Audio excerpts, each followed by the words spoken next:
आपको ये तो पता होगा कि जमीन पर रहने वाली स्पीशीज के इकोसिस्टम को हम टेरेस्ट्रियल इकोसिस्टम कहते हैं।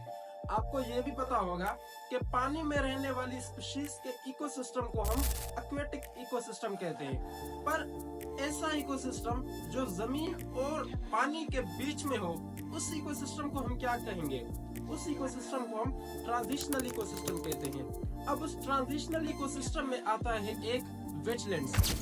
अब आज उस पे बात करेंगे कि ये वेटलैंड्स होते क्या हैं, क्यों ये इतने जरूरी हैं कि 172 कंट्रीज आपस में मिलकर इनको कंजर्व करने के लिए कन्वेंशन बुलाई। क्यों इतने ये जरूरी हैं?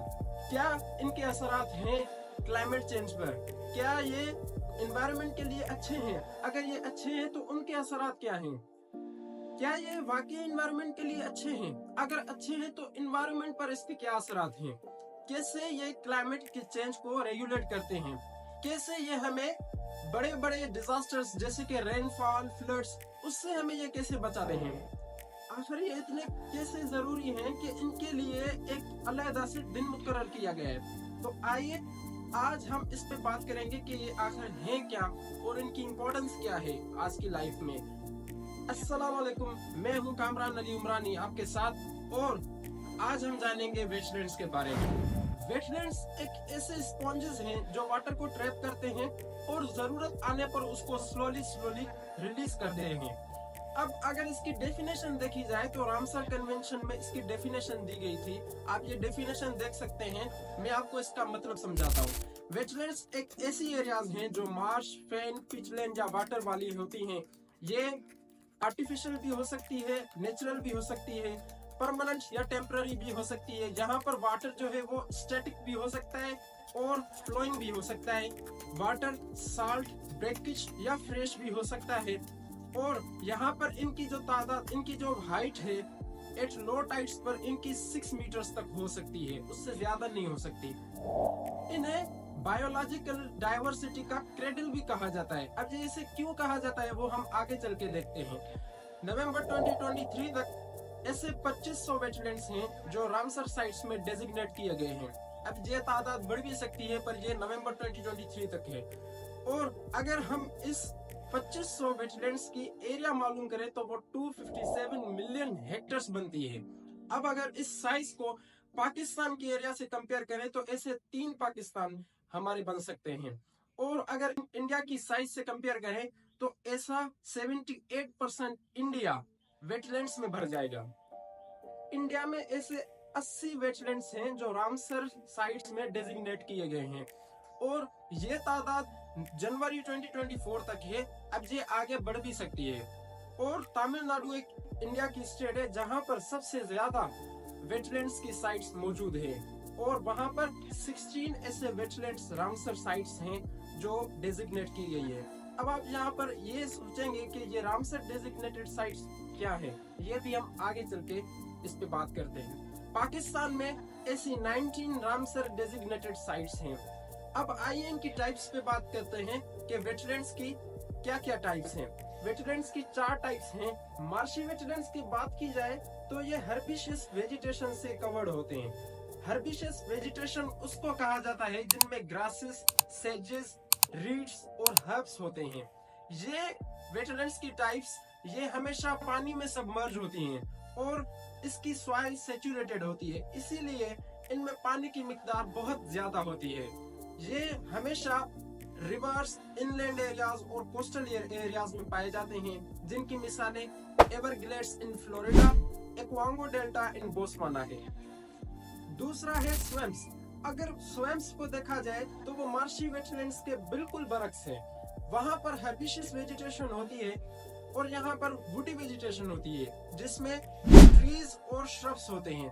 ये भी हमेशा इनंडेटेड होते हैं या सबमर्ज होते हैं पानी में, और इनकी सॉइल भी सैचुरेटेड होती है, इसीलिए इनमें भी पानी की मिकदार बहुत ज्यादा होती है। ये हमेशा लो लाइंग एरियाज पर पाए जाते हैं जहां पर वाटर की स्पीड बहुत कम हो या स्टेगनेंट हो। अब स्वैम्प्स को फर्दरली 2 टाइप्स में डिवाइड किया गया है। एक होता है फॉरेस्टेड स्वैम्प्स और दूसरा होता है श्रब स्वैम्प्स। फॉरेस्टेड स्वैम्प्स में ट्रीज बहुत ज्यादा होती हैं, जैसे कि कॉन्ग्री नेशनल पार्क साउथ कैरोलिना में, और दूसरा है श्रब स्वैम्स, जहां पर श्रब्स की तादाद ज्यादा होती है, जैसे ग्रेट डिसमल स्वैम्स इन कैरोलिना और वर्जीनिया। तीसरा है बोक्स। अब बॉक्स के बारे में बात करने से पहले देखते हैं कि बॉक्स बनते कैसे हैं। सबसे पहले बड़े ग्लेशियर्स होते हैं।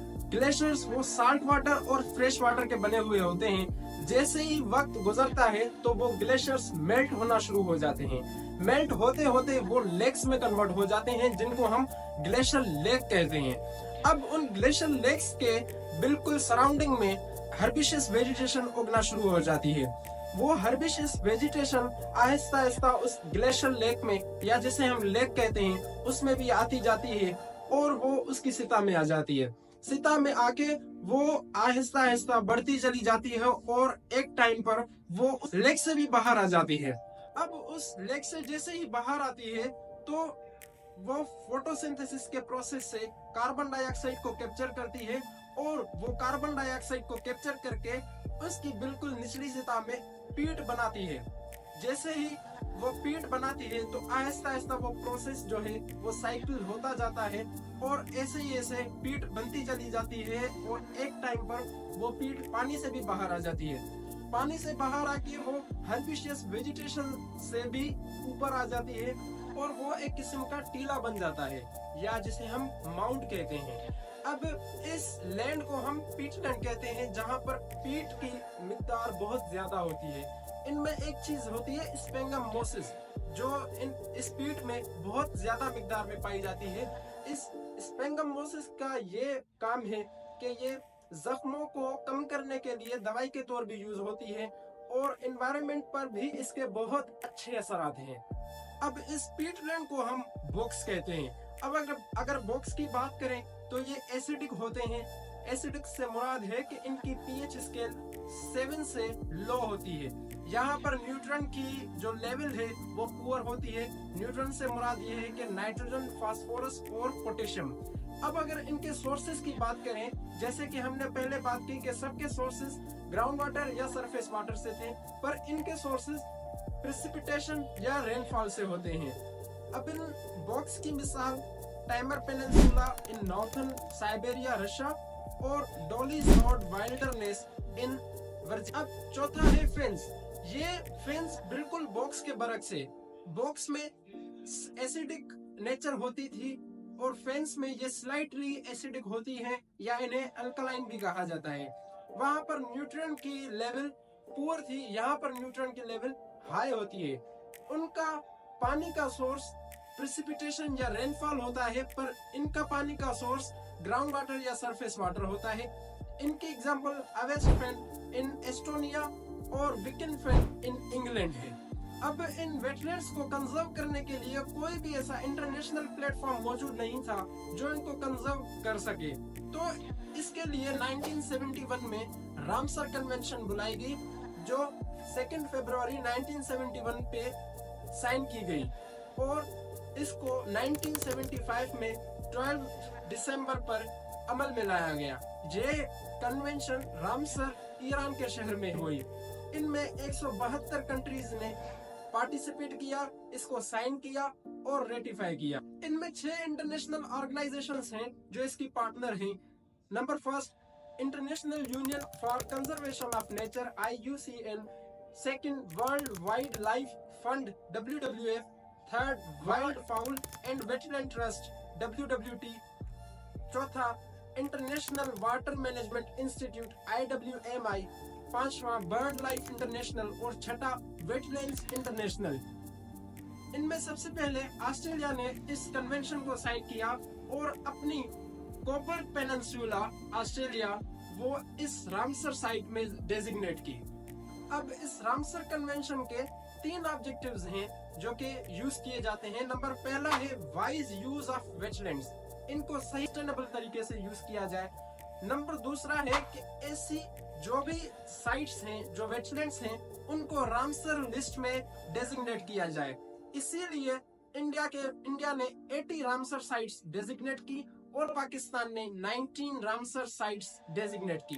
नंबर तीसरा है कि मुमालिक के बीच में कोऑपरेशन हो इन ट्रांसबाउंड्री वेटलैंड्स पर, शेयर्ड वेटलैंड सिस्टम पर और शेयर्ड स्पीशीज पर।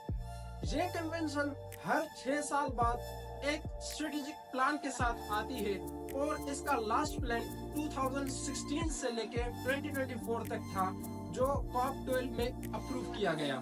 अब इसकी इम्पोर्टेंस देखते हैं कि ये इतने क्यों जरूरी हैं, क्यों इन पे इतना फोकस किया जा रहा है।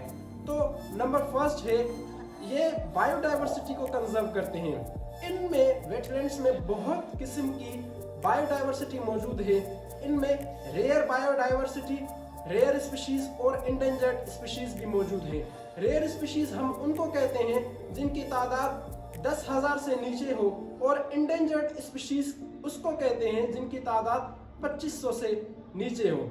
अब देखते हैं कि इनमें कौन कौन सी स्पीशीज पाई जाती हैं। जैसे कि प्लांट स्पीशीज के बारे में कहें कि यहाँ पर वाटर लिलीज, रीड्स, हायसिंथ्स एटसेट्रा यहाँ पर पाए जाते हैं। बर्ड्स में देखें तो वाटर फाउल होते हैं। वाटर फाउल एक बर्ड्स के ऐसे ग्रुप को कहा जाता है जो स्विम करते हो, वेट करते हो और डाइव करते हो, जिनमें डक्स, गीज, स्वान आ जाते हैं। एम्फिबियंस यहाँ पर पाए जाते हैं जिनमें फ्रॉग्स, टॉप्स और सैलमेंडर्स होते हैं। रेप्टाइल्स भी यहाँ पर पाए जाते हैं जिनमें स्नेक्स, टर्टल्स और एलिगेटर्स यहाँ पर पाए जाते हैं। इनवर्टिब्रेट्स यहाँ पर पाए जाते हैं जिनमें इंसेक्ट्स, मोलस्क और वर्म्स भी होते हैं। माइक्रो ऑर्गेनिजम्स यहाँ पर पाए जाते हैं जिनमें बैक्टीरिया, एल्गी, फंजाई यहाँ पर होती है। इसीलिए आप इनको कह सकते हैं कि ये क्रेडल ऑफ बायोलॉजिकल डाइवर्सिटी है। दूसरा है वाटर फिल्ट्रेशन एंड प्यूरिफिकेशन। ये नेचुरल फिल्टर्स हैं जो वाटर को प्यूरिफाई करते हैं और न्यूट्रिएंट्स को बाहर निकाल देते हैं और सेडिमेंट्स को रिड्यूस करते हैं। इसीलिए हमको बिल्कुल साफ पानी प्रोवाइड होता है। तीसरा है इसका फायदा, वो है फ्लड कंट्रोल। ये ऐसे स्पॉन्जेस हैं जो वाटर को ट्रैप करते हैं। अब आपको पता होगा हमारे पास फ्लड्स आते हैं या ऐसा रेनफॉल होता है तो वहाँ पर पानी बहुत ज्यादा होता है। तो ये लो लाइंग एरियाज हैं, इनकी टोपोग्राफी के हिसाब से यहाँ पर पानी आसानी से चला जाता है और ये पानी को ट्रैप कर देते हैं और जरूरत आने पर इस पानी को फिर से डिस्चार्ज कर देते हैं। चौथा है सॉइल इरोजन प्रिवेंशन। ये हर्बिशियस वेजिटेशंस, इनकी जड़ें इतनी मजबूत होती हैं कि ये सॉइल को आपस में स्टेबलाइज करती हैं। ये ग्रासेस, सेजेस, रीड्स और हर्ब्स, इतने इनका रूट सिस्टम इतना ज्यादा एक्सटेंसिव होता है कि ये सॉइल को स्ट्रक्चरल सपोर्ट प्रोवाइड करता है, इसीलिए इनमें इरोजन नहीं पाई जाती है। पांचवा इसका फायदा ये है कि ये क्लाइमेट रेगुलेशंस में मदद करता है।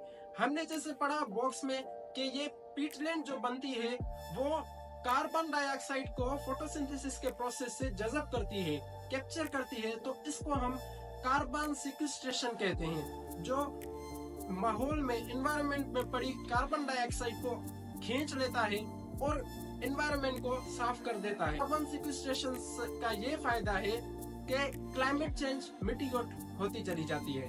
सातवां है रिक्रिएशन एंड टूरिज्म, जिसमें bird watching, fishing, hiking, rafting, kayaking, canoeing, interpretation and education और भी बहुत सारी चीजें आ जाती हैं जो इनमें आके सीखने से और तफरी करने से मिलती हैं। नंबर 8 है रिजुविनेट इकोसिस्टम। वेटलैंड्स को कंजर्व करने से इकोसिस्टम फिर से रिजुविनेट हो जाता है, जैसे कि फ्लड कंट्रोल और erosion prevention, carbon sequestration, habitat restoration और वाटर प्यूरिफिकेशन। अब आप इसको समझ सके होंगे कि ये वेटलैंड्स कैसे इतने इम्पोर्टेंट हैं, जो इनके लिए एक दिन अलग से मुकर्रर किया गया है, जो है 2 फरवरी। उम्मीद है कि आपको यह मेरी वीडियो बहुत पसंद आई होगी। इंशाल्लाह अगली वीडियो में मिलते हैं। अल्लाह हाफिज।